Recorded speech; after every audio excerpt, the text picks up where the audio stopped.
She leaned close, her perfume sharp as venom, and whispered, "You'll never replace her." Even now, I can still hear her voice, calm, cold, certain. It was supposed to be my engagement night, a moment of joy, but her words sliced through the applause like glass through silk. Everyone smiled for photos, raised glasses, but behind that perfect family portrait, something rotten was growing. I kept smiling too, because that's what I'd been trained to do: stay quiet, stay respectful, stay grateful for being allowed in a house that never really wanted me. My stepmother, Margaret, always said I was lucky to have her. But luck shouldn't feel like walking barefoot through broken promises. That night, under the glittering lights, I realized something. Her hate wasn't about who I was. It was about who I replaced. Lydia, her perfect daughter. The one I was never meant to outshine. And as I stood there, wearing her daughter's old necklace, I felt the shift. The beginning of something I couldn't stop. Because when someone tells you you'll never replace the dead, you start wondering what they are hiding behind the memory. I grew up believing families were built on respect, but in our house, respect was something you had to earn and lose quietly. After my father remarried, everything changed. Margaret entered our lives like a gust of cold air, elegant, organized, admired by everyone. She spoke with grace, laughed perfectly, and turned every room into her stage. To outsiders, we looked like a polished family. Sunday dinners, expensive china, warm toasts. But inside, it was a performance, and I was the understudy who'd never get the lead role. At the table, she always spoke about Lydia, her late daughter, as if she was still alive. Lydia never interrupted. Lydia never argued. Every sentence started with that name. Even my father, Daniel, lowered his gaze when Margaret mentioned her. It was as if Lydia's ghost ran the house, not her mother. I tried to fit in. Truly, I did. I learned how Margaret liked her tea, how she wanted napkins folded, how she smiled wider when people complimented her home. I thought if I followed every rule, she might one day see me as family. But she didn't want another daughter. She wanted a reminder of the one she lost, without the inconvenience of my existence. My stepbrother, Noah, was kinder. He'd help me carry dishes, whispering, "Don't take her words to heart." But even he flinched when Margaret was near. It was like she controlled the temperature in the room, one glare, and everyone froze. During family gatherings, people would say, "You look just like Lydia from this angle." Margaret would correct them, gently but sharply. "No one looks like Lydia." Then she'd squeeze my shoulder just hard enough for me to feel it. At night, I'd hear her in the hallway, talking to my father in low tones. "She doesn't belong here, Daniel. You can't force love." And my father would sigh, never defending me, never disagreeing. Just silence. That silence cut deeper than her words ever did. One evening, I was setting the table for dinner when Margaret handed me a photo album. "You should know what real grace looks like," she said. Inside were pictures of Lydia. Beautiful, radiant, flawless. I smiled, pretending not to notice the empty space where my photo should have been. "I'll try to make you proud," I whispered, but she just looked through me. On the outside, we were the perfect Carter family, poised, respected, admired by neighbors. But behind those glass windows, I was invisible. Still, I told myself to be patient. Families take time, right? Love grows eventually. But I was wrong. Some people don't want love to grow. They want to starve it until only their control remains. And one night, when I heard Margaret lock the study door and make a hushed phone call about a trust and removing my name, I knew something far deeper was wrong. The first Betrayal crack appeared during my father's birthday dinner, the first one after Lydia's memorial. The entire house was glowing with gold lights, crystal glasses, and the scent of Margaret's favorite roses. I had spent hours preparing his favorite dish, roasted chicken with rosemary, something my late mother used to make for him. When the plates were served, my father smiled softly. "Elena, this tastes just like your mother's cooking." But before I could even breathe in that small moment of warmth, Margaret's voice cut through. "Oh, Daniel," she laughed lightly. "You mean Lydia's cooking. Remember? She used to make this recipe before she passed." Her correction landed like a slap. The table fell silent for a second.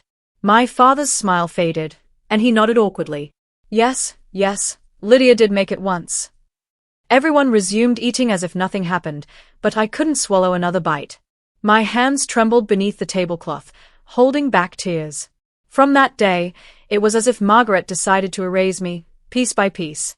Whenever guests came over, she'd introduce me as Daniel's daughter from his first marriage, her tone careful, distancing. When she spoke of Lydia, her eyes would glisten with tears, pure performance, rehearsed perfection. Noah started pulling away too. Once, when I asked if he wanted to help me go through some of Dad's old documents, he said quietly, "Maybe you should let Mom handle it. She knows what's best." The way he said Mom, it reminded me that I didn't have one anymore. I kept trying to help, to show I belonged. I organized charity events in Lydia's name, hoping to honor her memory, maybe bridge that unspoken divide. But during one event, when a guest mistook me for Lydia in an old photograph, Margaret smiled thinly. "Oh no, dear." Lydia had a much softer face. The laughter that followed was polite, but cruel. A few days later, I overheard Margaret on the phone in her study. Her tone was sharp, hurried. "No, her name shouldn't be on the property transfer. Daniel will sign whatever I tell him to. Just make sure her signature isn't required." My breath caught. My name? Property transfer? That night, I confronted her. "I heard you. You're changing the inheritance." She didn't flinch. She poured herself a glass of wine, calm and deliberate. "Elena," she said softly, "this house, this family, this legacy, it's built on Lydia's name. Not yours. Don't take what isn't meant for you." Her words hung in the air like poison. When my father walked in, she turned instantly, tears welling up like clockwork. "Daniel, she's accusing me again. She thinks I'm stealing from her." My father looked at me, confused, exhausted. "Elena, why would Margaret ever do that? She's taken care of everything since your mother died." That broke me. Not because he didn't believe me, but because deep down, I realized he couldn't. Margaret had wrapped him so tightly in her web that he couldn't see me anymore. The next morning, I found an envelope on my desk, unsigned, no note, just a single photo inside. It was Lydia, smiling next to my father, wearing the same necklace Margaret had given me for my engagement. On the back, written in Margaret's handwriting, were 4 words, "You'll never be her." I tore the photo in half, but it wasn't enough. Something inside me snapped that day. Because for the first time, I stopped trying to fit in and started wondering how to fight back. It started small, the kind of cruelty that hides behind polished smiles. But little by little, the mask slipped. Margaret no longer bothered pretending in private. She corrected everything I did, from the way I poured tea to how I spoke at the table. Lydia would never interrupt an elder, she'd say, her voice sweet as honey but sharp enough to cut skin. Even Noah began repeating her words unconsciously, like her puppet. "Mom just wants what's fair, Elena," he said once. Fair. That word tasted bitter. At family gatherings, she'd turn me into her favorite example of improper grace. During a spring luncheon, when distant relatives came to visit, she handed me a tray of drinks and whispered, "Serve, dear. Let the guests see how well you help around the house." I wanted to protest, but my father was right there, smiling proudly, thinking this was some harmless family tradition. I swallowed my pride and served, each glass heavier than the last.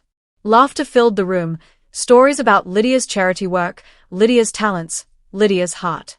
I became invisible again, a shadow carrying their glasses. Later that day, Aunt Rose found me in the kitchen, washing dishes alone. She placed a hand on my shoulder. "You don't have to let her humiliate you like this." I smiled faintly. "If I fight her, I'll lose him. If I stay quiet, I lose myself." That night, my father announced something that made my stomach twist. "Margaret and I are updating the trust. It's just formality, but we'll have everything signed next week." My pulse spiked. I looked at him, but Margaret's eyes were already on me, calm, victorious. After that, things escalated. She began spreading quiet rumors, that I was jealous of Lydia's memory, that I was unstable. At dinner, she'd drop little remarks like poison drops in water. "Poor Elena," she'd sigh. "She tries so hard, but grief affects people differently." One evening, during a family charity gala, the humiliation turned public. I was supposed to present a speech in my father's name. It was a simple tribute, something I'd spent weeks perfecting. But when I stepped on stage, the slideshow behind me suddenly shifted. Lydia's photos flashed instead of my father's. Her music started playing. Gasps rippled through the crowd. Margaret stood in the front row, hand over her heart, pretending to be moved. "What a beautiful surprise," she said loudly. "Even after all these years, Lydia still inspires us." I froze. Everyone clapped. My father smiled, unaware of the sabotage. My speech crumbled in my trembling hands. When I walked off stage, she leaned toward me, whispering just loud enough, "You're standing on her stage, dear. Don't forget who built it."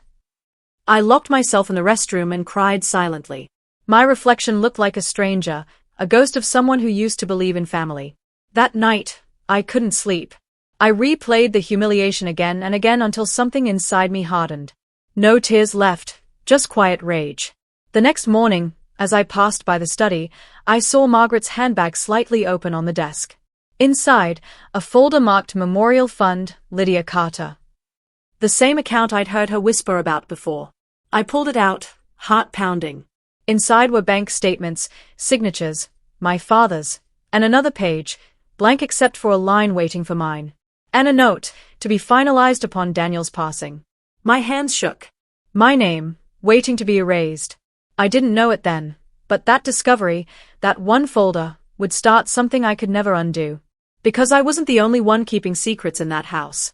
It happened on a Sunday, the kind of day that pretends to be peaceful. The morning light fell through the curtains like nothing was wrong, but the air already felt heavier, quieter. My father called for a small family meeting.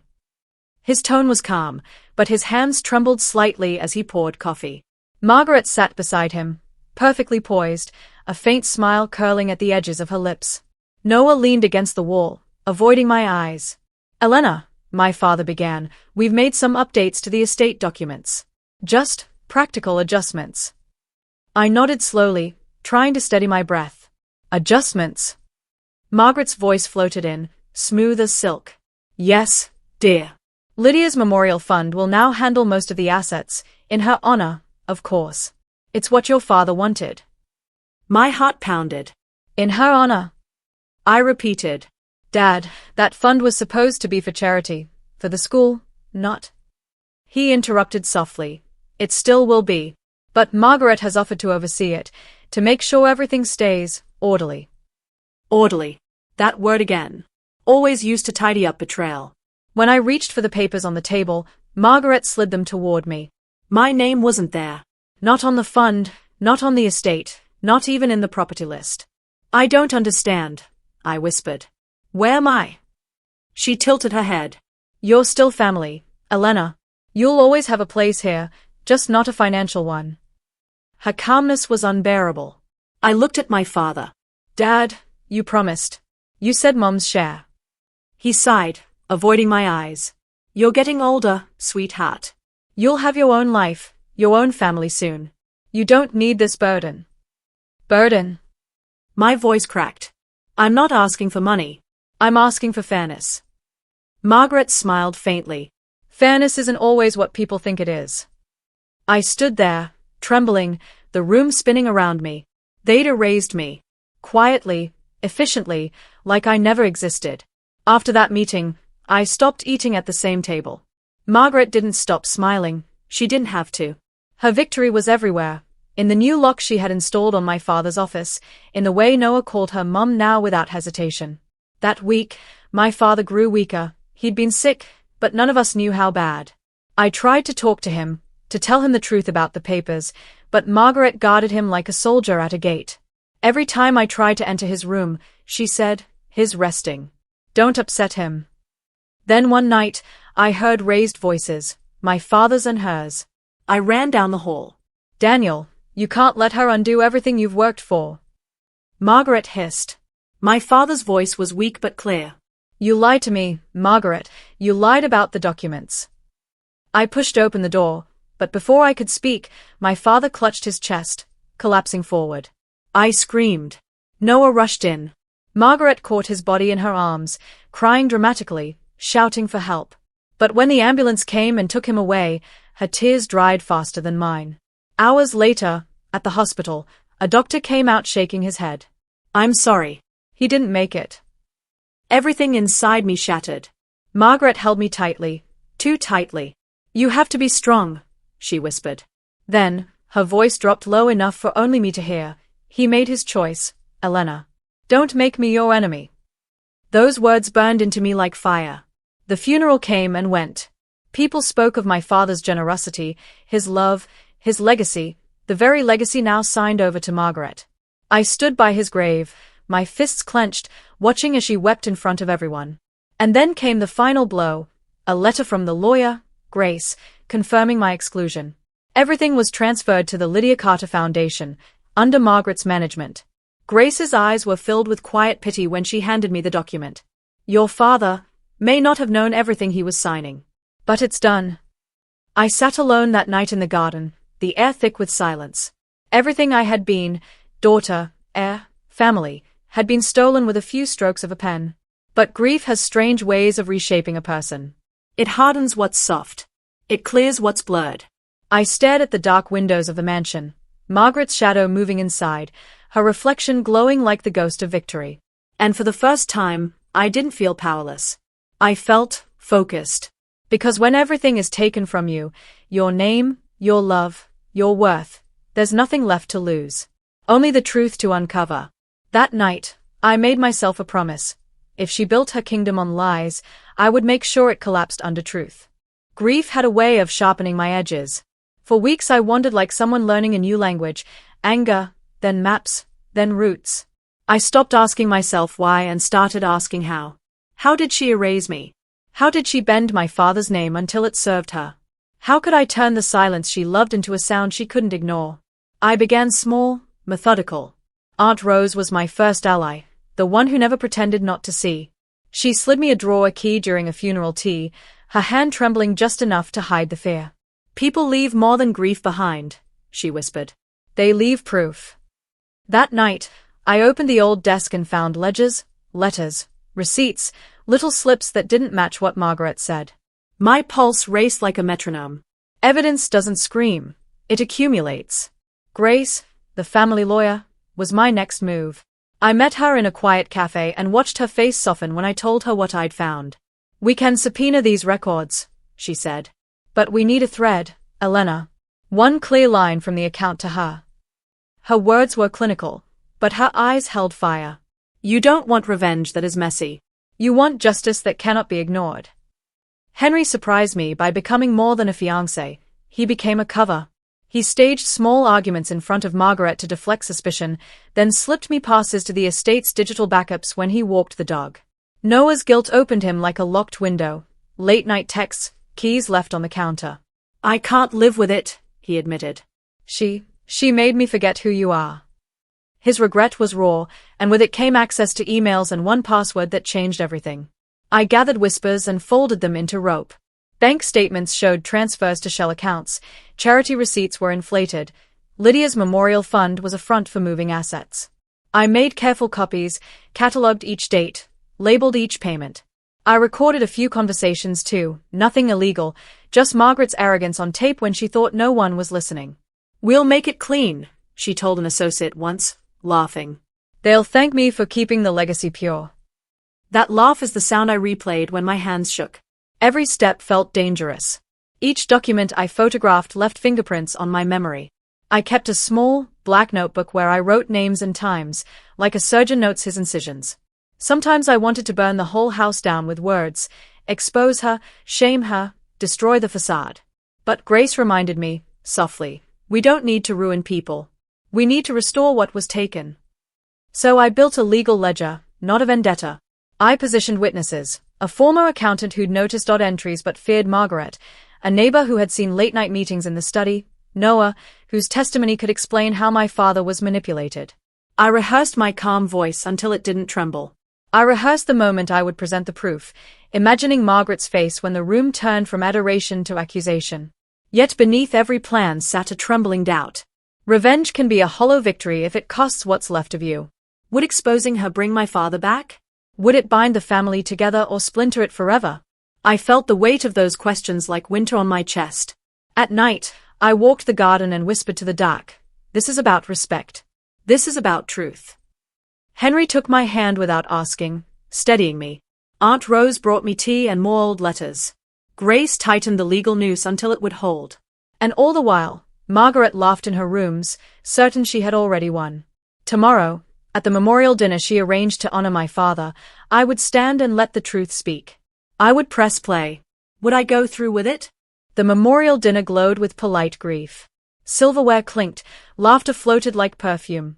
Every sound rehearsed. Portraits of my father and Lydia lined the walls, gilded ghosts watching from the past.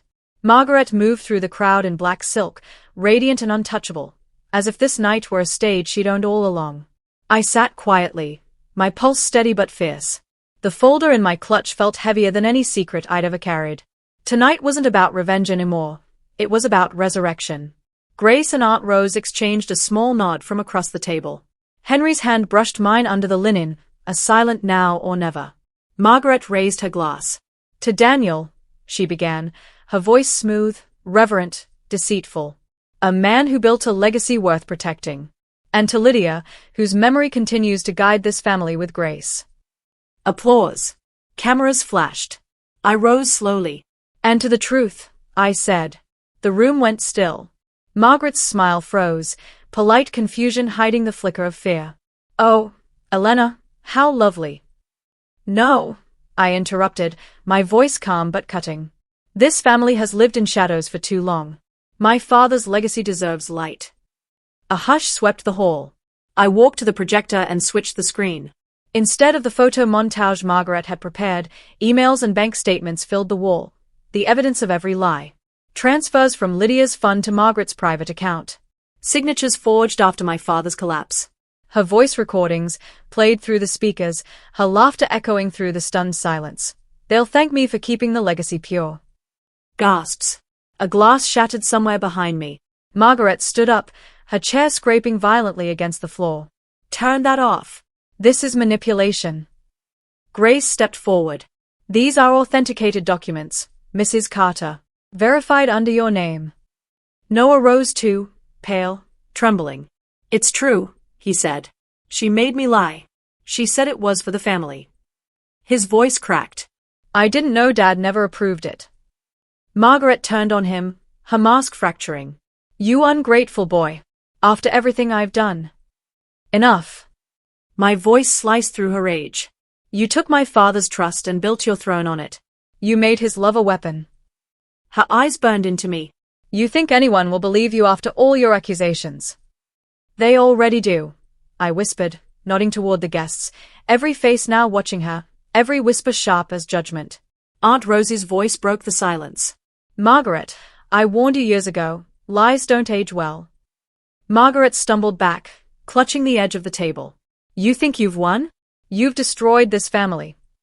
No, I said quietly. You did that when you decided one daughter's memory was worth more than another's life.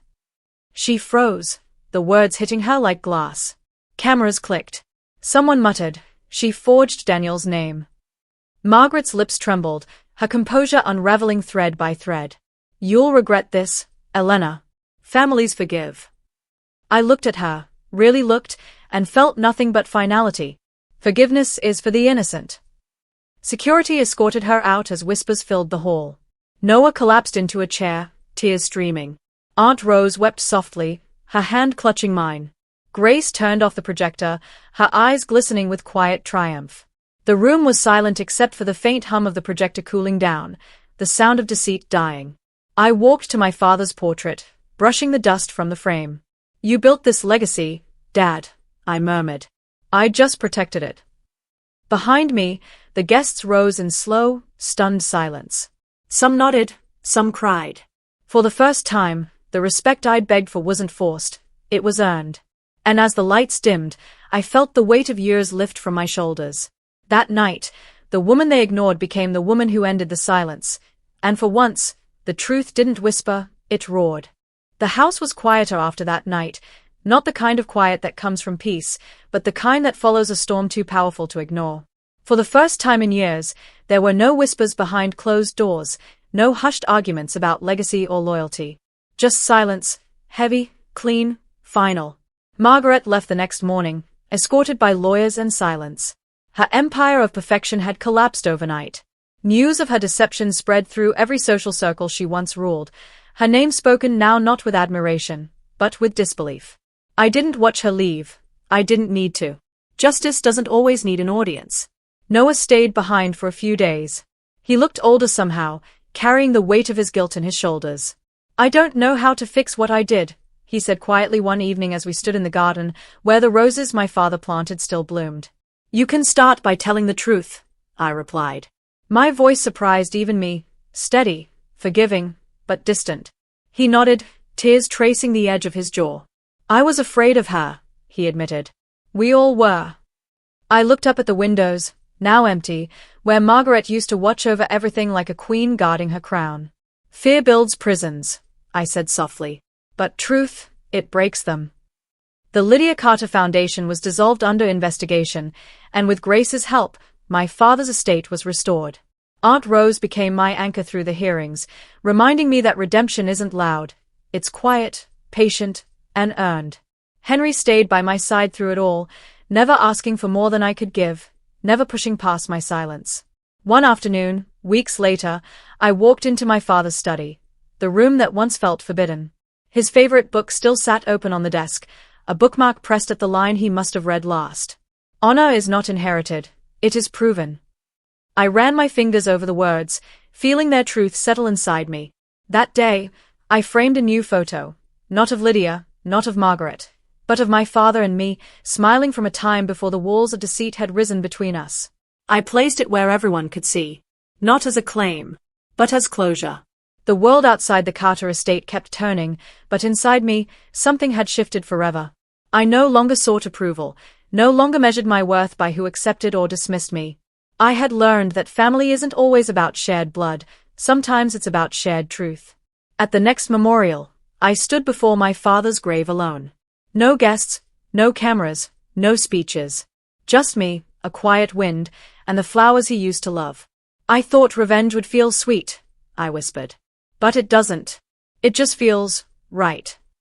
Then I smiled, not from victory, but from peace, the kind that comes when you've finally stopped trying to be seen and started standing as yourself. As I walked away from the grave, the setting sun cast long shadows behind me, but my steps felt lighter. Margaret's lies had built a prison around my name, but truth had set it free.